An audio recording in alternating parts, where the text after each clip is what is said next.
Okay, it's time to bring another one back from the archives on to YouTube. And this one, it's another really special one. I think you can tell from this series the episodes that hold a very special place in my heart. And this one is a conversation with Michelle Visage. And at the time, this was recorded in 2017. Drag Race hadn't gone mainstream in the way that it was mainstream. I'd been diehard since season one. But I had seen in Michelle via Drag Race, RuPaul's Drag Race, and also via the podcast What's the Tea, that there was a really interesting, considered, intelligent woman with a very broad area of expertise. She's one of those people who doesn't know the tip of the iceberg about a subject. If she cares, if she is interested, she does a deep dive. And I find that a really endearing and admirable quality in people. And I really wanted to kind of interrogate it with Michelle.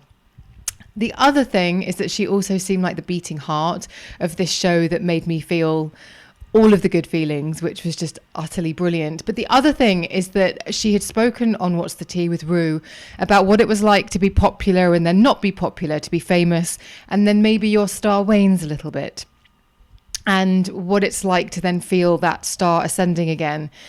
And we spoke about visualization in a way that was so much more palatable than the visualization and manifestation that you hear today.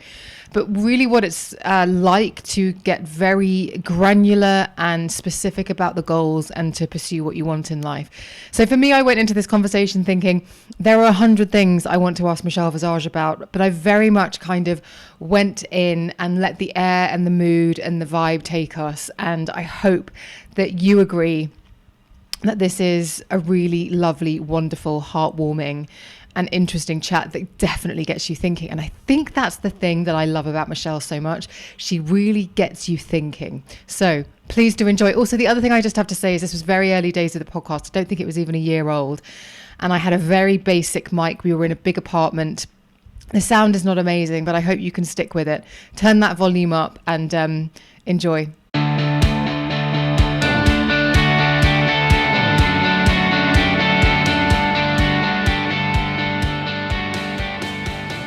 Well, hey there, listeners. Where to begin? Here are 15 words that make me so joyously happy, I almost can't believe I'm saying them. Joining me on a brand new episode of The Emma Gunn Show is Michelle Visage. Regular listeners of the show will know that in my Ask Me Anything episode a few months ago, I was asked who my dream guests are. And Michelle, who is a judge on the Emmy-winning show RuPaul's Drag Race, was most definitely one of them. So after months and months of trying to make this happen, I was beyond thrilled to find myself sitting across from Michelle last Bank Holiday Monday on a sweltering day in London, chatting to her for just over an hour for an episode of the podcast. Now, I've got to be really honest. I've been interviewing celebrities now for over 15 years, and if you have any kind of emotional attachment, meaning if you're a fan of somebody, you have to be prepared going into that interview that it might not be the fantasy, immediate best friend situation that you dream it'll be. I've gone into interviews before as a total mega fan, and the experience has been so flat or a bit uncomfortable, their schedule's been tight, so they've been a bit rushed, that you find yourself not being able to listen to their music, watch their movies or TV shows, or read their books in the same way ever again. And by the way, that doesn't mean anyone did anything wrong. It's just chemistry on the day and that kind of thing. It's kind of a luck of the draw. So despite trying for over a year to get time with Michelle, I was a bag of sweaty nerves just before the interview because she had a lot to live up to and she hadn't asked to be put on the pedestal that I've put her on. So, listeners, I'm relieved and happy to report she was perfection. She was open, she was fun, and as you'll hear, she was unedited and honest. And if you're a regular listener, you'll know that's when the magic happens. One of the many reasons I wanted to speak to Michelle is because on her podcast with RuPaul, she often talks about beauty products. From the natural deodorant she uses because she wants aluminium-free products, or the diet protocol she's on to manage her autoimmune disease. I was really drawn to the fact that she's obviously very inquisitive about beauty products in a way that I've had to be, as a beauty editor, writing about products, ingredients and that kind of thing for magazines. So I was confident we would have a really good, solid, strong beauty chat. And in fact, it's because of a beauty product, specifically a set of false lashes, that I was able to get time with Michelle in the end, because she is in fact an Illa Muse for Illamasqua, and they have named a set of lashes after her. And guess what? 3 of you are going to win a set of these lashes. For details of the competition, please head over to my Instagram at @EmmaGuns, where you'll find the details of how to enter. Just look for the post featuring Michelle Visage. From False Lashes, we talk about her signature scent, why cruelty-free beauty is so important to her, how she manages her autoimmune disease and the complexities of managing specific diet protocols when you're on the road 9 months out of 12. I asked Michelle how she manages to be so giving and how she creates boundaries so she doesn't give too much, as well as how she takes the time to shut off and recharge. There's also talk of anxiety. She talks very candidly about depression, and we take a little detour into star signs where I think she may actually have seen into my soul. I was fascinated to learn about her school years as somebody who was bullied and who didn't fit in, why she's always felt a kinship with London, and the power of visualization. And ever since I spoke to her, I have been visualizing my ass off. I hung on every word, and I hope you do too. Before we get into the show, I just want to say a huge thank you for all your support. The podcast went into the top 10 on the iTunes art charts last week, which is kind of crazy, and I'm just so grateful. It's a huge achievement, and your reviews, your star ratings, and your subscriptions really do mean the world to me, and they make such a difference. So if you're enjoying the show, then please do let as many people know as you can. If you want to get in touch with me, remember all you have to do is go to emmaguns.com, click the little envelope in the menu bar, and your message will go straight into my inbox, and I promise I get back to each one personally, and I try to do it as quickly as possible. You can also tweet me at EmmaGuns and follow me on Instagram, where guess what? I'm also EmmaGuns. I really hope you enjoy this episode of the Emma Guns Show featuring the one and only Michelle Visage.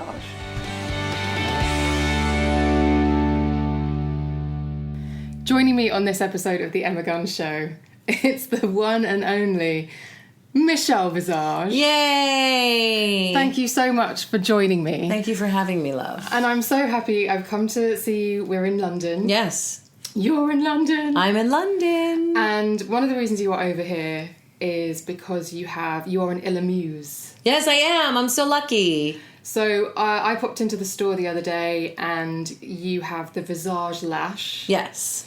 And so I thought, well, now we have to sit down and talk about lashes and everything else that we put on our face and body, because I listen to your show, What's the Tea with RuPaul. Thank you. Michelle Visage.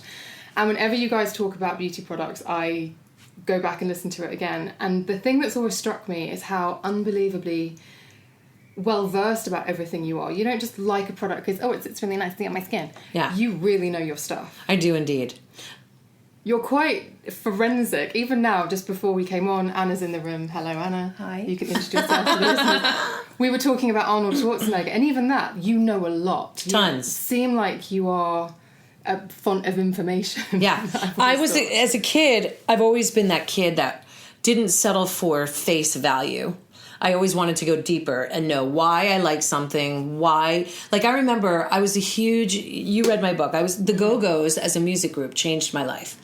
I was a little girl who was chubby, who boys didn't like. I got made fun of, got bullied. The Go-Go's came out, and Belinda Carlisle was this chubby lead singer who wore miniskirts and had no shame. Like, she was like, I'm who I am, I'm proud, and fuck it. Like, I am all about this. And I remember listening to the album as a singer and dissecting line by line and writing them fan letters ad nauseum. I must have written 20, 30 fan letters to the Go-Go's saying, who sings this line in this song?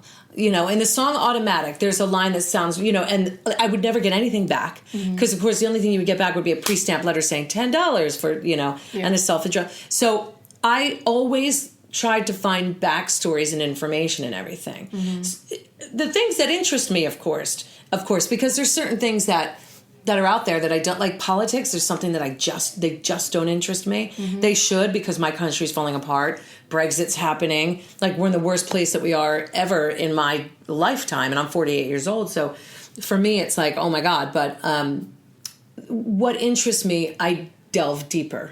Arnold Schwarzenegger, I was really into bodybuilding and dated a lot of bodybuilders growing up. So he is the pinnacle of bodybuilding. He is the creator. He is it. I mean, there's Joe Weider, there's, Jack LaLanne, there's amazing people along the years. But Arnold is the pinnacle. He is what you strive to be in the world of bodybuilding. So dating them, bodybuilders, and getting involved in that world, I learned a lot about him. So if you were to ask me about something I have no idea about, I'm going to say, I have no clue. And you've heard me say it on the podcast.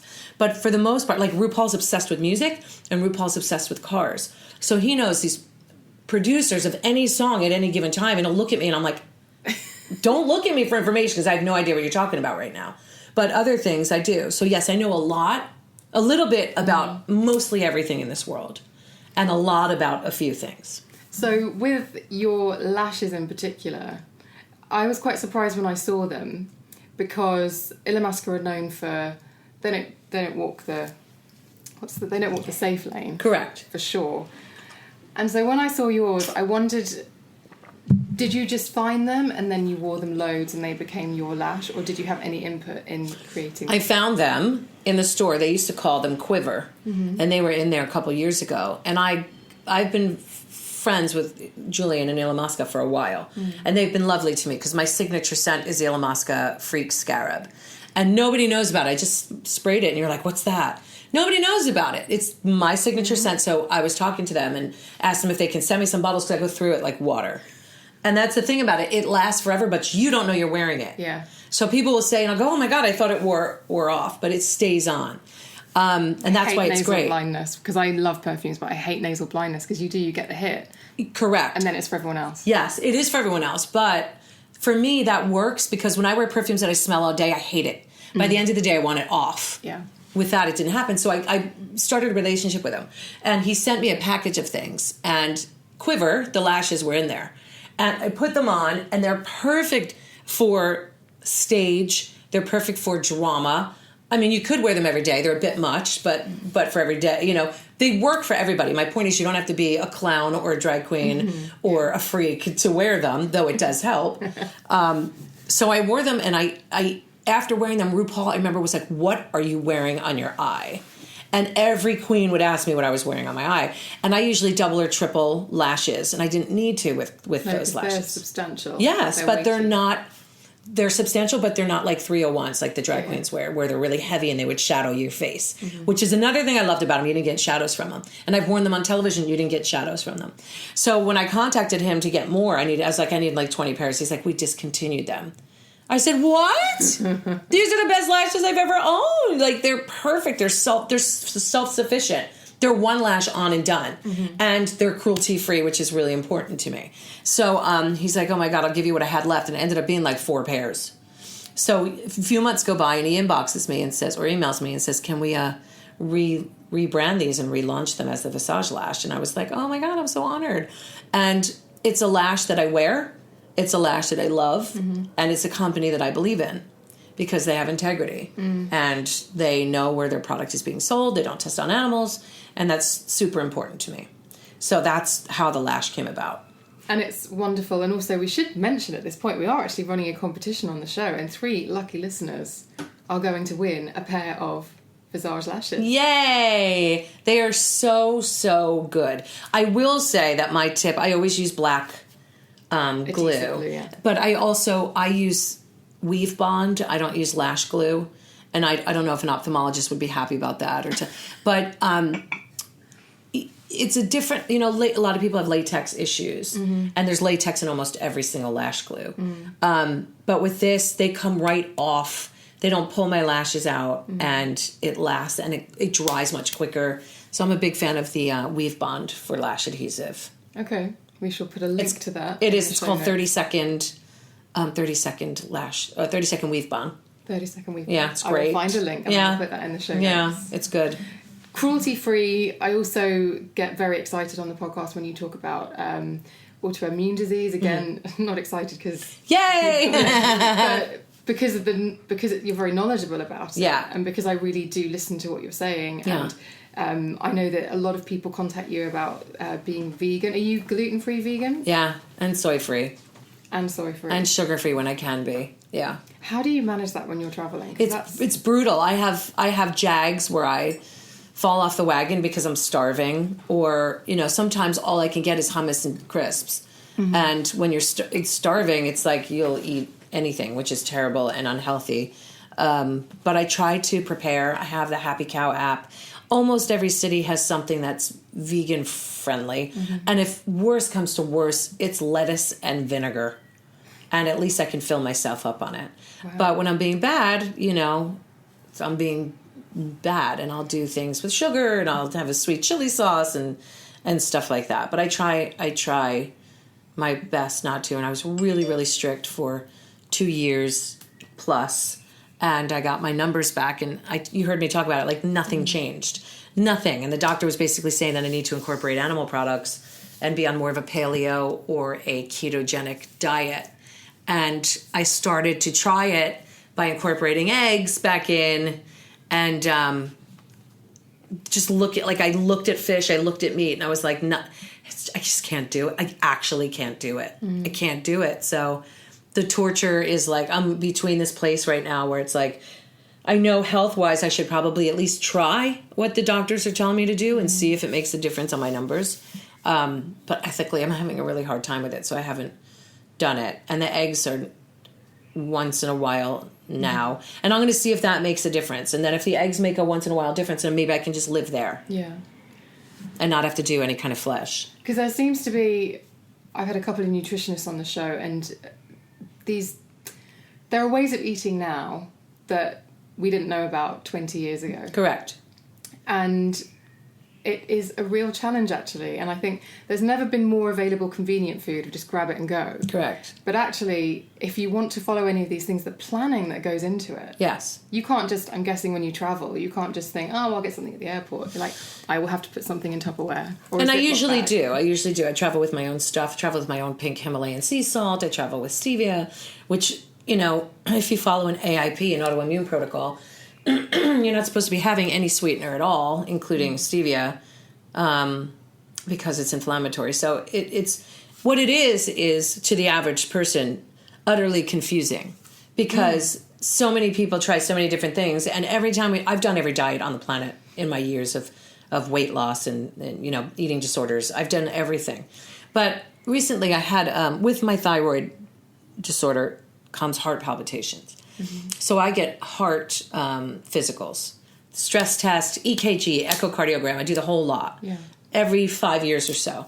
And I just went recently, and I told the doctor, who's a heart surgeon, and I told him that I've been strictly vegan, gluten-free, soy-free. And I said, and my doctors are telling me to go ketogenic. And he looked at me and said, there is absolutely no, he's like, medically, there is no safer diet than the vegan diet. He said, if you are vegan, you will never, and he said this on record, there will never be heart disease or heart attack in your future.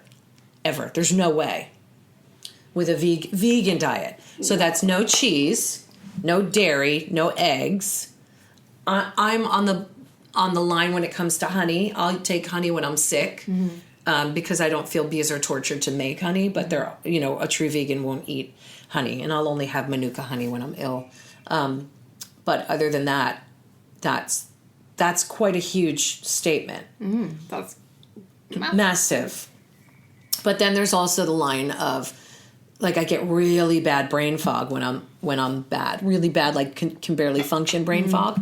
And I was reading Grain Brain and how grains can impact that. So as a vegan now, I'm thinking I can't really have grains either. So that's one more thing I'm about to pull out. So is it difficult? Yes. Does it sound ridiculous? Absolutely. But I'm kind of rigging the system here. I'm just trying to see what's going to work on my blood work. And then when it comes back and he goes, oh my God, we've made a difference. Whatever you're doing is going to work.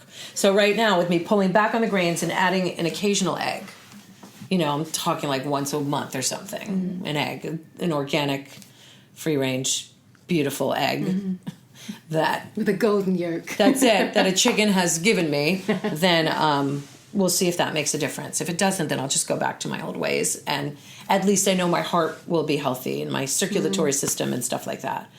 but I don't know about the autoimmune, It's not terrible. It could be worse. Like my numbers are about 350, whereas in my TPO, which is my thyroid peroxidase, it's your antibodies. Okay. For autoimmune. Whereas I've read horror stories of people up about 10,000, and your normal is under 9. So wow. I'm at 350, 390, goes up and down. Yeah, it's crazy. It's insane. I think if you have something like autoimmune, or even if you just have food intolerances, perhaps. Correct. Celiac or... I think people sometimes maybe don't understand sometimes the way that really does impact on your life. You talk about brain fog. Yeah. I think if you have any kind of situation going on, you cannot function. People don't understand what brain fog is. In explaining brain fog, before I went into Big Brother, I was having really bad bouts of brain fog, and I was so scared that I was going to be in the house with bad brain fog, because what happens is you become almost like you can't do anything because you can't think. You're delayed. And you know how frustrating it is to watch something on the computer and the mouth is not following? Yeah. That's what you are in life. It's the only way I can explain it. You're hearing, but you're 30 seconds behind before it sinks in. And then, so you're not on top of your game. You're not quick. And I'm really quick. So it's really frustrating when my brain fog is in full effect. I don't know what triggers it. I really don't. I feel sometimes sugar triggers it. But the 2 years that I was really, really strict, I didn't barely have any brain fog. So I did notice that. So I know that chemicals and clogging up our system has to do with brain fog. But I know for a lot of people with autoimmune, and not just the one I have, which is Hashimoto's, but, Crohn's and lupus, we all have brain fog. And in real life, even without having an autoimmune, the older we get, you have to understand that we're bombarded with chemicals the minute you walk out the door. Unless you're living in the most beautiful, pure valley with goats and horses around you, it could happen. It's not, if you're anywhere near a city or you take public transport or you're on a freeway, you're inundated with toxins. In our home, the EMF from Wi-Fi is everywhere. It's battering our brain. And our cell phones, they're everywhere. If you think about it, our bodies are not, evolution did not happen that way. That's something that's been thrown at us. So different diseases are happening, tons more autoimmune than ever existed before. And it's because of that. It's because of our household cleaners. It's because of what we use in our laundry. It's because of what we put on our skin. People don't think about these things. Everything matters. Now, I sound like an alarmist, and I don't mean to be. But this is something that impacts me because I have an autoimmune disease. But I got the autoimmune disease because of that. It didn't run in my family. So when I first was diagnosed, and plus I had an eating disorder, and I think that had something to do with it as well. And I smoked cigarettes for 11 years. That had something to do with it as well. Everything. I was raised on processed foods. My mother cooked, but I had boxed cereal every day. I had juice from a can every day. I'm sure those cans had lead in them. Think about these things. We didn't know. In the 70s and 80s, my parents didn't know, nor did they give a shit. It was living on a dime. So it's interesting. But now, if you look back, our generation, especially my generation, has all these illnesses and high instances of cancers. And there's a reason for that. Thank God we have the science to understand that the BPA in a water bottle, when left warm, leaches into your water and causes breast cancer. We don't have to drink the bisphenol A, whatever it's called anymore. But they have to put something else in it that's not going to be good. So drinking from glass is the best way. And there's all crazy things. It's the convenience thing, isn't it? Orange juice in a can is convenience. Plastic bottles, convenience. Of course. And then also in younger people, anxiety. The central nervous system isn't designed to be able to cope with all the stimulus, like blue light from phones. You walk down the street, we were just talking about how lovely and peaceful it is around here, but you head into central London, billboards whirring, noise constantly, perfume coming out of shops. It's just too much. It's an overload of the senses. You have to give yourself a break. You have to shut off an hour before you go to sleep. I know it's hard, trust me. You have to not sleep with the phone at least 6 inches away from your head, or else you're getting radiation beaming into your head all night.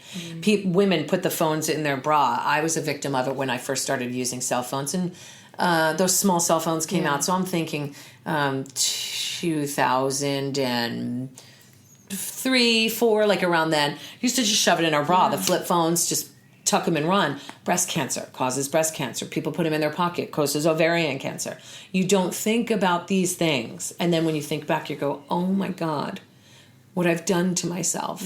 So you have to detoxify. And I know, again, your listeners probably get it, but there's a lot of people that would be like, that's just bullshit. There's doctors that will tell you that cleansing is bullshit. But if you cleanse the right way, it's not bullshit. I like to do things like colonics and then do a fast. Is it necessary? No. You can cleanse in an inexpensive way, you know. Tell your doctor you're going to do a water fast or a juice fast for 24 to 48 hours. That's a good way to at least just get stuff out. Change the things you put on your skin, you know. I can guarantee that the skincare that most people use, 99% of people use, are loaded with toxins. The biggest organ in our body is our epidermis, our skin. So, you know, just switching to organic coconut oil on your skin changes everything, and it's not expensive anymore. Let's talk about the fact that I started oil pulling after listening to your podcast. And do you like it? I mean, the initial thing was bizarre. It is bizarre. And I get very, very bad jaw rate. Yeah. You don't have to pull so hard. You can just kind of swish.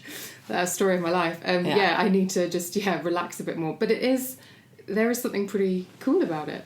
Well, it's Ayurvedic. It's been around for thousands of years. You know what I mean? That was me reading about it and trying it and then talking about it.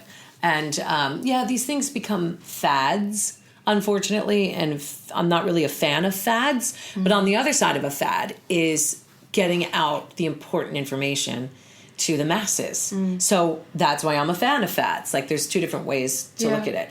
If there's science and if there's sustenance and substance to what we're talking about, then it's not really a fad. It's a fact that's just happening to take over the world, like these diets, like the Atkins diet or the paleo diet. If there is science behind them for weight loss, for living optimally as an athlete, you know, and then there's the other side. So the toss-up is, what do you want to do?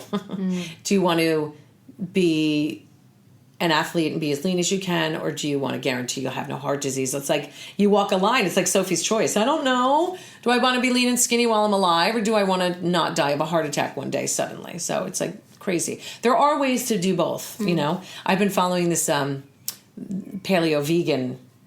They call it Pegan. No, Pegan. Pegan. And it's interesting, you know, but it is so much freaking preparation. And being on the road 9 months out of the year, it's almost impossible to be like Pegan. But I can bring with me, you know, coconut snacks, this, and that for whatever I have to do to shove in my face when I'm starving. And I look at the, you know, whatever fast food place and be like, oh, grilled cheese would be really good right now, but I can't do it, you know? Grilled cheese, there's never a time when grilled cheese is wrong. I agree. Doesn't solve some problem. So when I go to vegan restaurants and they have gluten-free vegan grilled cheeses, it's like, I'll take 3, thanks, yeah. But I'm trying to cut out the grains in the bread, so. You mentioned giving yourself a break. Yes. And I wanted to talk a little bit about that because I had a nutritionist on the show previously called Eve Kalinek, and I've since seen her as a private patient. Oh, good for you. And one of the things she said to me is kindness to yourself. Yeah. Actually, part of a kindness to yourself is planning your meals. Yes. Not trying to get you onto any kind of sort of system that you don't want to be on. Right. But that's a form of self-care. Yeah, of course. Anything taking care of yourself is a form of self-care. Taking a bath when you need a bath. You know, taking a break, getting a pedicure. Even things that don't cost money. Sitting back, shutting everything off, reading a book. Sitting on your sofa with a little duvet and just reading a book, you know, having a cup of tea. All these moments are self-care. You know, getting away from the kids for 5 minutes, even if you have to walk outside, walk in the hall because you can't leave your little one. Take a break, get yourself together, then put yourself back in. That's self-care. You're useless to your job. You're useless to your family, useless to your husband, your child, your wife, whoever, if you're not in your best mind. I know that when I'm frazzled or my anxiety's at a high or my brain fog is kicking in motion and my kids need me, I'm useless. So I need to say, I'm going to walk out right now. Even to my husband, like when we're arguing, I'm like, I'll just walk out. And he gets really upset that I don't stay and talk about it. I'm like, I'm useless right now. And I'm going to say something that I really shouldn't say. Give me 10 minutes. You know, self-care is super important. Meditation, all that stuff is super important. I don't know how to silence that either, Annie. I don't know. Okay. Yeah. We've talked about it. You've talked about it on your show. I feel like I'm You're there. part of us. Oh, I have written in once, and actually, true story, because I designed the website using Squarespace and the offer code RUE. Good girl. I wrote in, and Did we read it? RUE read it out. It was a week when you weren't doing the It was the Faith Evans show, probably. Because I only did one show without him. It was the show where you had the pit crew on. It was the Christmas issue. And he called me Emily, but I didn't mind. And then he said my surname perfectly. Did he? He said Gunnar Wardner, and I just thought I'm in love with this man. What nationality is that? Sri Lankan. Oh, that's amazing.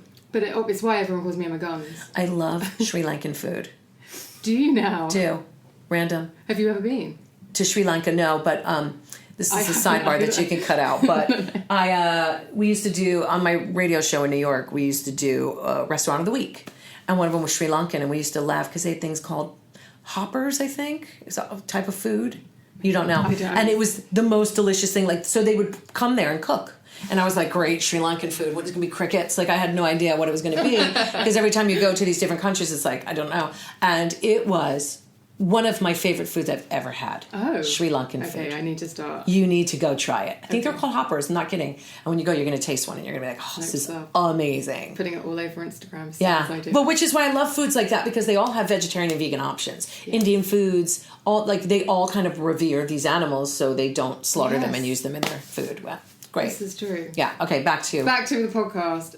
RUE talks about meditation a lot. RUE's life is meditation. And I feel like he's very centered. Yes. Like drilled into the earth. Yes. And if you need to, you can tether yourself. Yes. But it's taken a very long time for him to get there. And that just goes to show you that focus and determination gets you to where you want to be. He's never been bigger in his life, and he's 56 years old. Yeah. And this is his biggest year thus far. Time Magazine, an Emmy, our MTV Award, bigger than anything. And it's just getting bigger and bigger. And that's due to focus. Forget about determination, all that stuff. That's yes, of course. Focus. Because most of us, me included, tend to scatter. So my self-doubt is a big thing. And we just go all over the place and forget. Tethering's a great word. That we need to be tethered. And most of us go through life untethered. And meditation is something that I'm reading a great book I've got with me called Infinite Possibilities by Mike Dooley. And it's about taking, and I told my friend here, Annie, that 5 minutes of visualization every day, whether it's at night or the morning, it's up to you, or when you're taking a shit, whatever you want to do. 5 minutes of focusing, but focus with emotion. So focusing, you can have your vision boards and you can look at them every day, and that's going to help, and that's great. But if you take 5 minutes, no more than 5 minutes becomes overkill. And you sit there and you look and you feel what it's going to feel like for you to achieve what you want to achieve. So you know my dream listening to the podcast, one of them is to have a black Corvette. It's been my dream since I'm 13 years old. It sounds so stupid and it's materialistic. And it's something I always put aside because I have kids and it's like, it's just a 2-seater. And how can I spend all that money? You know what I mean? But I'm going to get that black Corvette. Like, I'm going to get it.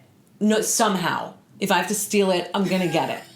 So I imagine myself every day. Can I please be on that heist with you? Come on it with me. I'm going to get that Corvette. And I start my visualization every day with seeing myself driving to wherever I want to go in that Corvette. So I see myself driving that black Corvette, and I'm so happy. So I see myself driving into the gate of my own TV show. So I'm pulling into the studio lot. I'm like, hey, Michelle. And I see them see him. I'm like, hey, what's up? And I see the whole thing with emotion. Yeah. Because if you just see it, and you're like, okay, I see that, I see that. Seeing it with emotion is a fast track to making it happen. If you know how you're going to feel, or you could assume how you're going to feel when I sign that contract on my own show, or, you know, I'm signing the contract for season 20 of RuPaul's Drag Race, like we're going and going and going. You know how you're going to feel. You're not going to feel sad. Or when my agent calls me and says, you got the job, it's like, oh my God. So feeling that emotion with it. So I do that every day for 5 minutes. And every day it changes. Except for the Corvette. That stays the same every day. But I see my kids getting into the unis that they want. I see them, because my daughter struggled so hard with depression, I see her happiness, and I really feel like it helps, and it's helping. And Lily has come so far in a very short time. I know, 2.5 years of debilitating, crippling, suicidal depression is like not long compared to some people battled it their whole life. But as a parent, seeing your child and not being able to do anything about it, it was the longest 2.5 years of my life. But seeing her now functioning, she's a lead in the Odd Couple play. She's working, and she's the vice president of the entire student body. Like, things are changing so much for her. And yes, she's doing the work, but I'm helping in the sidelines with my visualization, you know? So if you're not able to meditate, it's a good way to start. Because most people, me included, will say, I'm not able to shut my brain off. With visualization, you don't have to. Oh, I love that. Your brain is active. Because I have a very busy brain. Right. So I find meditation so hard. What star sign are you? Sagittarius. It's my husband. So you guys, are you married? No. Sagittarius don't really like to settle down. You guys like to flit around and flirt and have fun, but you're kind of not like to set. My husband's a Sag. So it was like, and my rising sign Sag. Oh, see, my rising sign's Scorpio. Anyway. That's Rue. Oh, Yeah. see. Yeah, that's a good combo, though, Sag and Scorpio. It's wouldn't want to be on your bad side, but it's it's a good one. Okay. Yeah. Yeah, I am. It's unforgiving, isn't it? It's the... When you cut it off, you cut it off. Yeah. Virgos are the same way, which is why Virgos and Scorpios aren't a match, but they get along really well. Okay. Because you're kind of like, you're all or nothing. And that's, Sagittarius are like that too. Yeah, definitely. Yeah, so it's a good thing. You talked then about your own self-doubt. In my book. Yes. Yes. And just then. And the thing for me, and I realise television is not real. Yeah. Despite feeling like I am in the studio with you when you do the podcast. But when you are critiquing somebody or you are giving somebody advice, there's such clarity. Yes. And there's no doubt there whatsoever. No, I don't doubt anything in this world except myself. Whatever I say with conviction, and I mean it. And it's really, and I'm always right. I am always right. I'm very hard to prove wrong. But I will say when I am wrong, I'll accept it. If you say, look, you're wrong, and I go, oh, really? I know. But I know that I'm not wrong. 99.9% of the time. Like I said, politics, I'll fight you, but I know if I'm wrong, I'll go, oh, how many people are in the House of Representatives? Like, I don't know. Sorry about it. Right, exactly. But that's me giving advice. I am the best advice giver in the world because I know what I'm talking about. I've lived through the majority of it. I've never been divorced, but I can talk about divorce because I've been through it with people. I've never been a drug addict, but I've helped so many people through their substance abuses. I've lived a long life and a very hardy life. But when it comes to myself, it's a different story. That's because overachievers tend to be this way. So, with my visualization comes self-reward. I feel rewarded when I see myself doing these things. And then there's moments where I'm trying to be kind. I am actually being kinder to myself these days because I'll go on auditions and I might not get the audition, but I know it was a good go. Like I walk out feeling I did really well there. I might not be what they're looking for, but I did good, So I'm giving myself that instead of walking out and immediately going, you sucked. That sucked. That comes with age and, I don't know, experience. Wisdom, experience, age, realizing that nothing is that important. Whatever's going to happen is going to happen. I'm going to have to create my own shit, chances are, before I'm going to be given anything. And I'm fine with it because I'm a grafter. Like, I will work my ass off for everything, and I have. Nothing has ever been handed to me. Rue has given me these jobs, but I worked my ass off to get to Rue. I worked my ass off to get to the point because he's not going to ever bring me along if I wasn't worthy of it. He sees something in me that very few people did. And thank God he did. Because now the world gets to see, I told you, bitches. I've been telling you this my whole life. And now they see it. But it just takes sometimes you believing in yourself to get to that point. It's wonderful, though, when you can see yourself through somebody else's eyes. It's not really easy. So saying that is poignant, but it's not easy for the average person to do. I say it to my child all the time. If you can just see yourself the way I see yourself, I know you're going to be fine. Yeah. So when they have those moments of self-doubt, every girl thinks they're hideously ugly at 13 and 15 years old. And my girls went through the same thing. My 15-year-old is stunningly beautiful. Both of my girls are. My 15-year-old is striking. My 17-year-old is, ambiguous looking, and she's amazing. She's androgynous and great. It's stunningly beautiful as well. But my 15-year-old is the girl who wants to be, the popular girl. And she's so fucking funny, like British funny, dry, sarcastic humor. I love that. She's British funny. That's why American kids don't get her, because she's British funny. And she's like, my friends don't understand my sense of humor. I said, honey, they will. They will. they don't get it right now because it's not, they're not ready. I don't want to do the Real Housewives You're Here. Listeners, I'm holding my hand high and then low for You're Here. But it is a thing, isn't it? Like, they will mature into that sense of humour. Both of my girls are kind of otherworldly. But my point in telling you about them is they both think they're hideously ugly. But I remember being that age and wanting to get my tits done, wanting to change my nose, hated the bump on my nose, hated, like, hideously ugly, like, fought with my mother, and then we didn't have the money to do it. That's the only thing. Like, she would have, I didn't get my boobs done until I could pay for it myself. But at that point I was already professionally singing, and it was like, I got scared. I was like, Barbara never changed her nose. So I never did it, but that was the first thing I would have changed. Now Lola's got my nose, so automatically she's like, I hate this bump. And I'm like, I promise that's going to change. So seeing yourself through somebody else's eyes is probably the hardest thing in the world to do. Is it possible? Yes, but good luck. Overachiever. Please, can we talk about that? Because I also think this visualization, some people, I'm guessing here, but your visualization that you do for the Black Corvette, that's something that right now is out of your reach. Yes. So it's a big dream. It's a big, hence the dream word. Whereas for others, it might just be just to have a good day at work. Yeah. No, it doesn't have to be big. Listen, let's say you want to ask for a raise, and your raise is going to be 20 pounds more a week. That can make or break a lot of people. That's 80 pounds a month, sometimes 100, depending on the month. And you're afraid to ask, and you don't know how to do it. If you visualize yourself going in to ask for that raise, and you see the boss saying yes, of course you'll get your raise. It's going to give you confidence, and it's also, in my mind, going to make it happen. You know, I wouldn't say do it for 5 minutes and go in and ask for the raise. I'm going to say work on it, build up to it, and then when you get to that place where you actually feel what you're going to feel when they say yes, and you know it's going to happen, that's when you go in, because it changes your whole aura. And then you're walking in with confidence. It could be as simple as, for me, I do a lot of visualization with my health.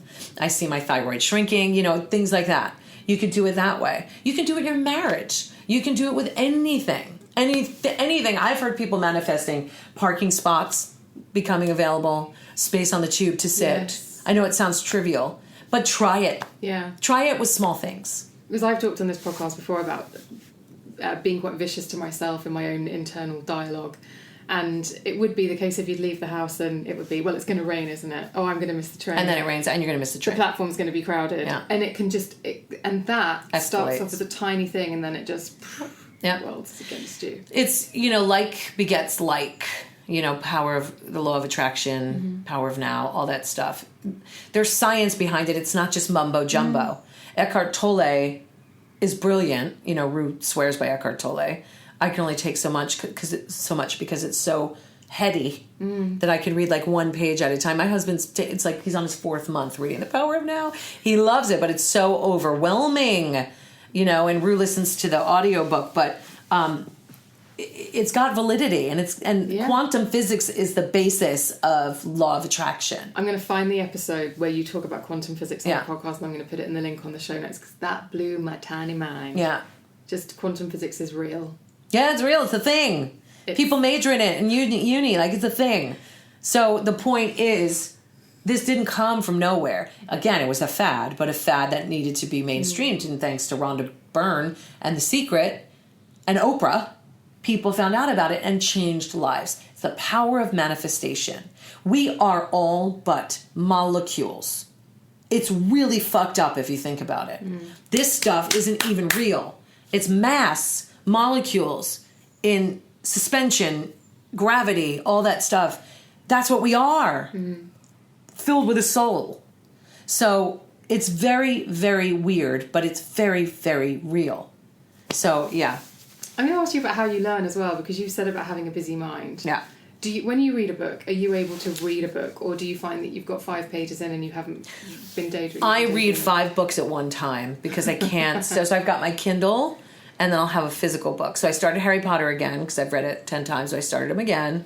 I know. And I'm reading Infinite Possibilities. I traveled with that because I'm forcing myself to read that one because I need it. And then I'm reading Animal Farm again, George Orwell. On my Kindle. Rue's obsessed with Animal Farm. He talks about it. Haven't sales gone up on Animal Farm in 1984 since Trump got in? I wouldn't be surprised because that's what we're living. That. That's it. in Trumpian society. 1984 is debuting on Broadway too. Like, yeah. So for me, it is hard to quiet my mind.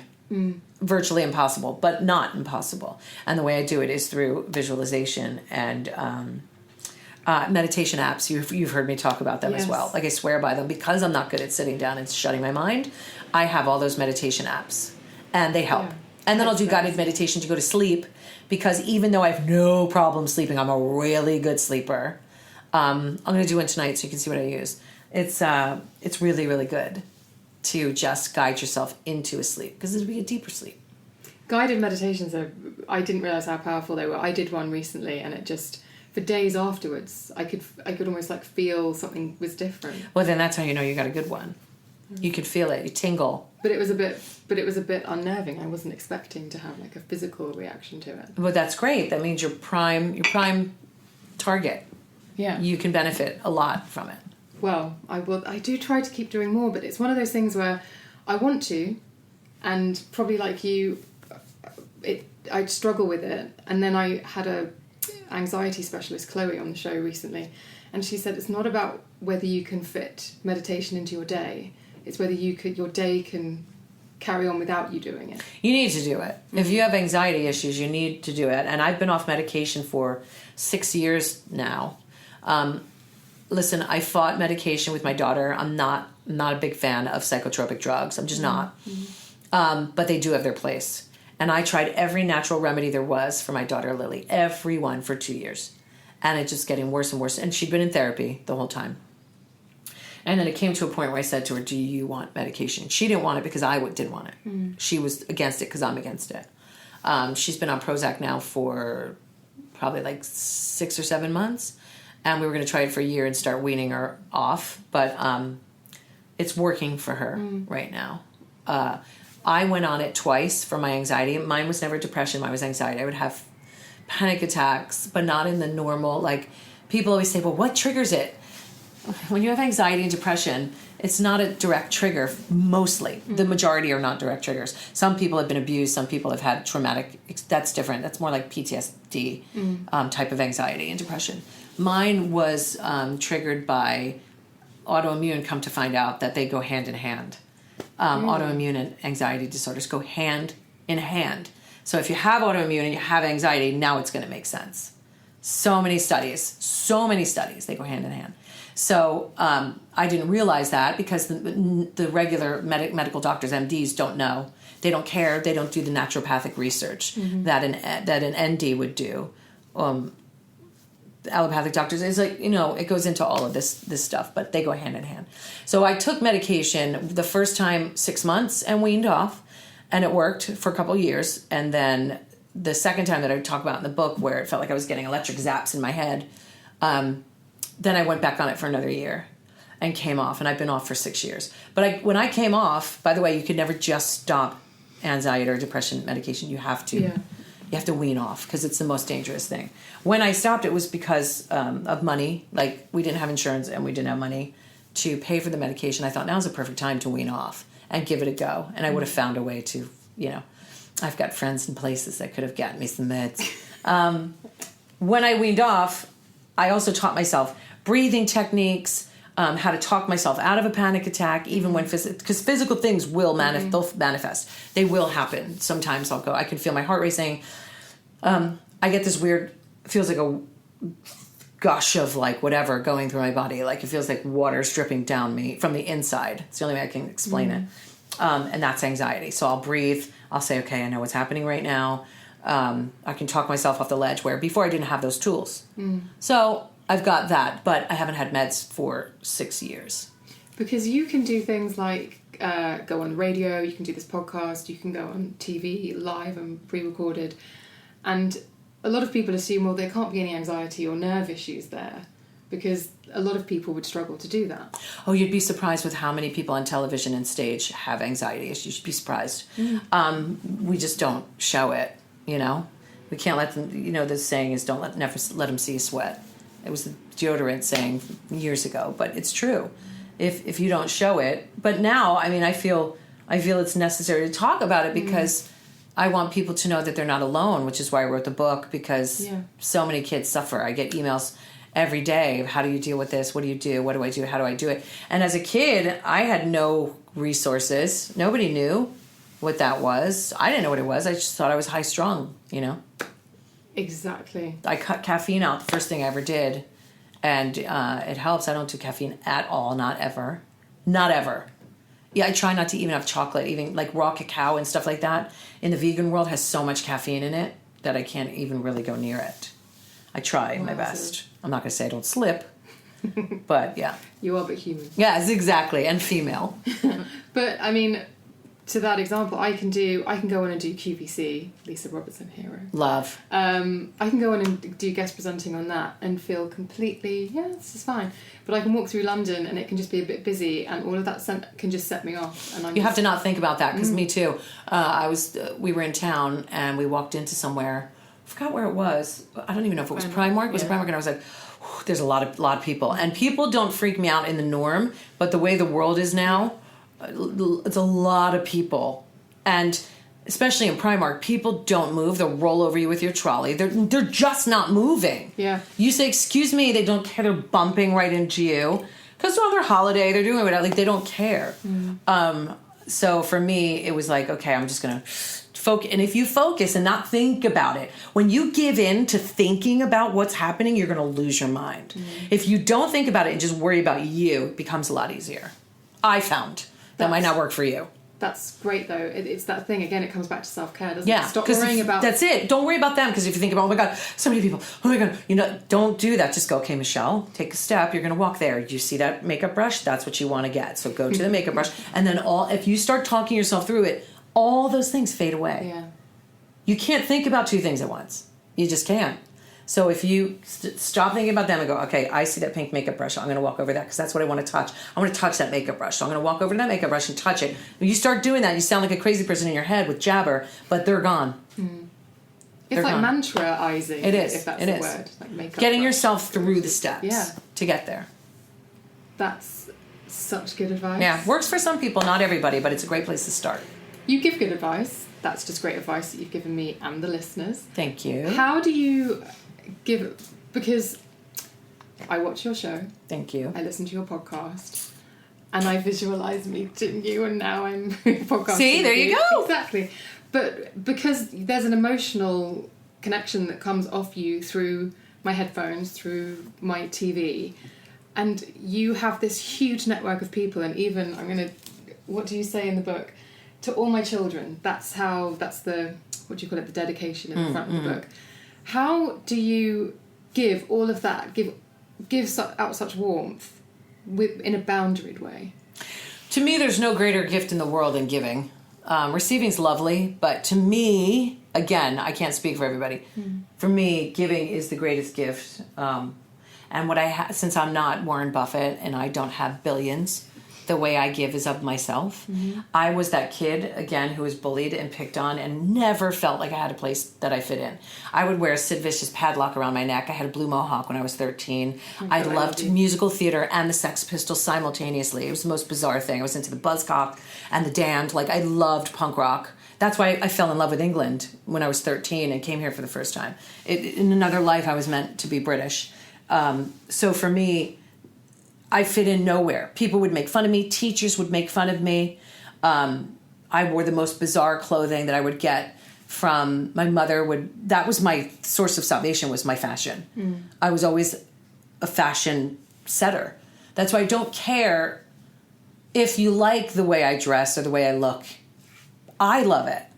And there's kids that love it. And those kids know that if I'm doing it, being a 40-something-year-old woman, and doing it with conviction, then they can be 12, 13, 14, 15, 16, 17, and do it with conviction, no matter what people say.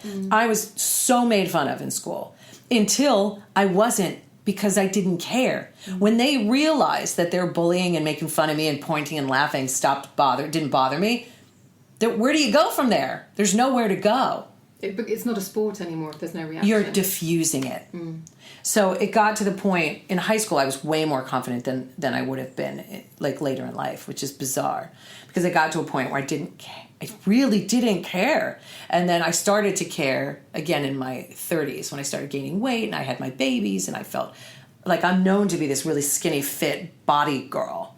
I was always a size 2 and fit. And then I gained 90 pounds with my first pregnancy because I had thyroid disease and never had it before. Do you know what I mean? So all these things happened simultaneously while my mother died and I was pregnant with my first kid. Wow. Everything happened at once. Thyroid, mother death, pregnant. So for me, it got to a point where I had nobody in my life that I could go to that was a mentor. My mother was amazing and loved me more than life itself and would have done anything for me and was always there to support me. When school called and said she can't wear these clothes to school anymore, my mother came in to meet with them and said, I bought all these clothes. She is doing nothing wrong. She's got no body parts showing. So what if they're bright colors? If you don't like them, deal with it. She's not taking them off. And she said that to the principal of school. And I was like, yeah, go Arlene. So she was always my biggest championer, you know. So for me, the way that I can give back is to help these kids in any way that I can. A lot of them have parents that don't understand them or that won't be there for them and won't champion them. A lot of them do. A lot of them are queer and their parents don't understand it. And the biggest thing I find is that parents don't understand their queer kids is because they want to blame themselves. Because no parent wants to have a child that's different or going to struggle.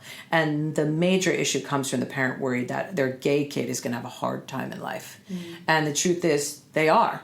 But if you ask any gay kid, they didn't want to be born gay. It's not a choice. It's just the way that they were born. They're proud of who they are, but I bet you if they had a choice, they probably would have come back heterosexual. Or, you know, cisgender or heteronormative, whatever the situation is. Now, I'm not saying they're not proud of who they are. It's just more of a struggle. So for me, these kids need somebody that they can talk to and say, you know, I can say, listen, you're perfect just the way you are. Your mom might not understand you. Your daddy's not going to get it, but you do. And when you graduate and you're on your own and you're working, you're in this world and you're proud of who you are, you're going to look back and say, I understand and I forgive you, mom and dad. And when you're a parent one day, you're going to get it. Because you want the path of less resistance for your child. And parents just blame themselves. How did I make my kid gay? Why is my kid trans? What did I do? Did I fuck them up in utero? Was I a terrible parent? Who molested them? They think of things like that instead of saying, my beautiful child, you never asked to be created, but I'm going to love you no matter what. So if we can change the world that way, sometimes it just takes communication. Sometimes it just takes attention and love. If I can do that, then and the boundaries, I mean, I have boundaries. It is what it is. You're not getting past a certain point because I have to be present for my own children. I give and give and give of myself when I'm away from them, but when I'm with them, you know, so there's an emotional close. It has to happen. It has to happen. I have to have my own space for my husband and my kids. Speaking about the queers don't want to be gay, they wouldn't. I fucked that up completely, but no, it's not that they don't want to be gay. It's that if they had a choice in life, they probably wouldn't have chosen to be born gay. But some will. Some will say, "Hell yes, I would not change a thing." You know, it depends on the person. And I was asking myself, why does RuPaul's Drag Race mean such a lot to me? Why do these queens mean so much to me? Because I was telling you before we started recording, I grew up in a tiny village, very green, in a very quiet part of England, and You're lucky. And I didn't see a drag queen. I don't think I saw a gay person, but knowingly. For such a long time, why does it resonate? And I was trying to figure it out, and then I listened to the podcast. I think it was the one with Titus Burgess. And it was, I think Rue said, it shows the tenacity of the human spirit. And I thought, oh, that's very, very interesting. And I think what I wanted to find out from you was when you said about being at school and you were like, right, I know I'm being bullied, I'm going to wear whatever the hell I want. So many people, I think, would have just defaulted to what everyone else was wearing and gone into tribe culture to fit in. British people would have, for sure. But there's a tenacity to have the presence of mind and the internal spirit, I think, to say, do you know what? I know that you don't like me. I know that you're making fun of me. But fuck you, I'm going to be who I am anyway. I had no choice. It was the only... So what took me out of reality was musical theater and fashion. I was fashion obsessed. And it all started with Belinda Carlisle and the Go-Go's and the punk rock movement. Because I realized, oh my God, I can express myself through makeup and through clothing. And yes, it's going to turn heads. Maybe subconsciously I did it for attention because boys didn't like me and nobody looked at me. And I had some friends, but not a lot. And then I met a girlfriend in middle school. I don't know what you call middle school here, like 6th, 7th, and 8th grade. Junior school? Yeah. Junior school, yeah. before you go to secondary. Yeah, it was between primary and secondary, so junior school. And I met a girl named Gia, and Gia was really into the same thing I was into. And that's what connected us. We have nothing in common. She's like really conservative, buttoned up, banker. But we had this love of the Go-Go's. And we used to draw, like get white Skippies, like Keds, and draw lightning bolts on them in different colors, like, and wear these little mini skirts that flared. Like, I know I have pictures somewhere. I wish I had them. But we had this connection. And at that point I realized I might look like a clown. Like I look in the mirror and think I look really good. I might look like a clown. But there's something that feels really right about this. And I remember the first time I dressed like that and went to school, it was such a change from what I had come from that everybody's like, look at you. And I was like, yeah, look at me. And every day I was more and more excited. And I would lay out my outfits the night before. So I would get up and I would do my hair and makeup every single day. And it really kicked in like 8th grade going on to then 9th grade start secondary school. But then I found my mother's black eyeliner. She had black eyeliner, liquid eyeliner, and a purple liner pencil. And I started playing with it in the mirror, probably when I was about 13 years old. And that's why black eyeliner means so much to me. It's the first thing I ever played with. And that's why I'm so good at it. And so, like, no makeup artist can do my liner. I do it alone. Like, they'll literally hand me the liner. I don't use gel. I don't use felt. I only use liquid. And I'm a pro at it because I started at 13. I would come home from school every day and practice. And then I'd put the purple liner on the waterline. And my mother goes, oh my God, your makeup looks beautiful. And she never knew how to do it. So that's how I started. I remember Cyndi Lauper, in Time After Time, I think, had this checkerboard. The buzz cut. Yeah, the buzz cut on the side of her head. I did that to my own hair. And I came out of the bathroom. I was like, what the fuck did you do? With scissors and a razor. Like a razor shave your legs. That's tough. So I cut it off in this patch, and then I took the razor and like shaved the checkerboard. Yeah, that's when the mohawk came after that because my mother was like, "Oh, we're getting this fixed." And I was like, "I want a mohawk." So getting it fixed, just getting the mohawk because at least it evened it on both sides, and I was obsessed with Bananarama. So then I would tease it up and do all that. Bananarama, who are reforming? Please, I'm beside myself. It's in my notes to talk to Rue about. Because I have to tell him about the time that I brought the album cover in to the hair salon to get done. You'll hear about it. It's hilarious. But my mother, again, was part of it. My mother was my biggest champion. And when we came here, Carnaby Street used to be a market. Mm-hmm. This is way before your times. And it was the best market. Forget about Spitalfields. Forget about Portobello. Carnaby Street was the shit because it was like a flea market. Stall after stall after stall of good stuff. Not expensive stuff. Good stuff that you couldn't find anywhere else. Like it was a certain person who went to Carnaby Street. That's it. Right? Punk rock. It was very punk rock.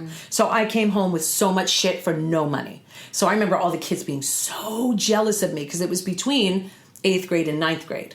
So it would be going from junior to secondary. And when I came back, I was a new woman. New wardrobe, fully punked out. I looked so good. I had lost like 20 pounds because I had gone from chubby little girl to becoming a woman. And that's where like my journey really began. That bullying, chubby, awkward girl was gone. And this really confident, really fashion forward punk rock chick had been born who was very much in my own skin and very much my own voice. And I sang in a rock band, won the Battle of the Bands that year. Like it became a really big deal. And I have gone, which is why I wrote about it and why I'm there for these kids. I lived through that, all of it. So when the kids would pick on the girls in school and they'd bully them, I would always talk to that girl. I felt like it wasn't right. And one of the girls that was bullied the most in our high school, the class president who I'm friends with, said that he invited her. We recently had our 30-year reunion. I didn't go, but he said that he invited her, and because he's in touch with her, I was like, you are? That's like this girl was, you have no idea how abused. You have no idea. She was the one that everybody picked on, threw stuff at her, like tragic. And when you saw her, she was the quintessential, like everything you see in the movies was her. Never washed her hair, walked down the halls with her books tight, wore like Amish-looking clothing, never looked people in the eye. It like breaks my heart thinking about it. And she said, why? She's married now, has her family, does well. Why would I come back to that? That was hell I don't want to relive. And I was like, good for you. Good for you for not doing it because it's following. British people tend to not want to hurt anybody, and they tend to want to please. So they would follow the say, oh my God, I'm so sorry, I'll take it off. American are a bit more tenacious and sassy and mouthy, and not in a good way. But there are some benefits to being like that. And my mother was like that. There's a Jewish woman from Brooklyn, and they called her in, and I was there with her, and she said, I was wearing this particular day. It was a white baggy jumpsuit, top to bottom, white. It had neon paint splattered all over it.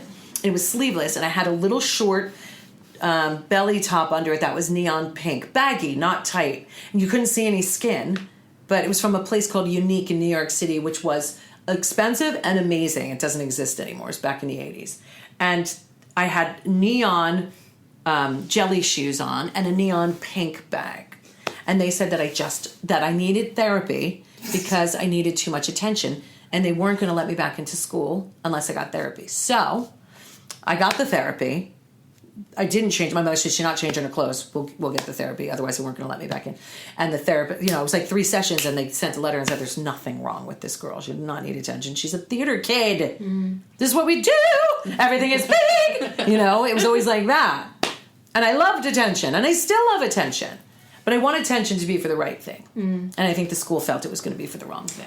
After that trip to London where you bought all your 13 years old. clothes, Yes. Was that when you began to find your tribe? Because the tribe concept fascinating. It's fantastic. So yes, of course. I was the leader of my own tribe in school, obviously. Now, when I came here, I met a punk rock boy named Simon Egan, and he lived in Stratford-upon-the-Avon. And we went there because of my obsession with Shakespeare. Again, I was a theater kid. And my parents, we came here for 3 weeks. They saved money forever for this trip. We didn't have computers, so everything was done through a travel agency. We stayed in bed and breakfast along the countryside. Brutal. Bathrooms down the hall.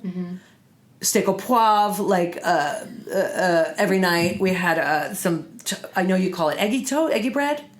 Toast with eggs cooked in the middle of it. I've never had it but heard of it. Just like nothing I'd ever eat. Everything was meat. I never liked meat as a kid either. Never liked it. So it was torture. And then we got to Stratford. And then I saw Simon.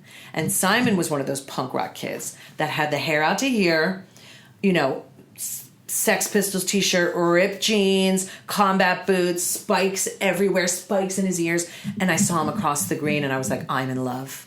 I'm so in love. And this is manifestation. This is the power of now. I somehow got to him and met him and hung out with him. And my brother was like, what are you doing? And my younger brother, they wanted to go see castles. I was done with castles. I'd seen 2, done. Saw Edinburgh Castle. That was beautiful. Done. I'm done. I need to shop. So my parents took me to Carnaby Street, went to King's Road, and then we went on to this beautiful countryside. I said, I want to shop in Stratford. And they're like, not much here. So I remember buying a pack of cigarettes that had colors and a gold filter. And I was sneaking in the bath. I had to sneak because I didn't know I smoked. And I met Simon and his friend. My parents were like, we're going to go back to the hotel. Are you going to be okay here? They left me with this fucking stranger on the green, but it was a big park. They said, do not leave this area. I was like, fine. So my dad and my mom come down later, and they're taking pictures of us because these guys were freaks.